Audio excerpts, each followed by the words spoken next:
All right, I wanted to go over our 3.10 TGA over geometry. Here's what it says. Kevin was solving for the area of the triangle below. The formula for area of a triangle is A, which stands for area, equals 1/2 of the base times the height. Kevin's answer for the area of this triangle was 40 inches squared. Is Kevin's solution correct? Why or why not? If not, what was his mistake? If not, what is the correct solution for the area of this triangle? So we know that area of a triangle is 1/2 of the base times the height.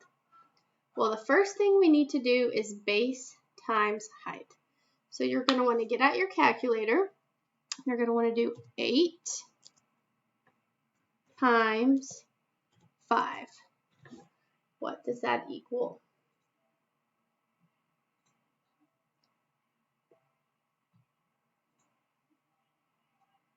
Okay, got my calculator here.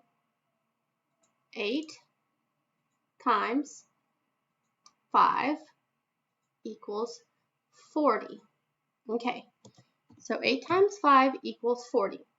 That's what Kevin said the area is. The area is 40. But he missed a step, okay, because our area is 1/2 of the base times the height. 1/2. So we did base times height, but now we need to find 1/2. How do you find half of 40? You divide it by 2, okay? Our next step is to do 40 divided by 2, okay? So what was Kevin's mistake? He forgot to divide by 2. He forgot to find half of the base times the height. What is the correct solution? We'll do 40 divided by 2 in your calculator, like this. Type 40 divided by 2, and then you'll press equals, and that is the correct solution, okay?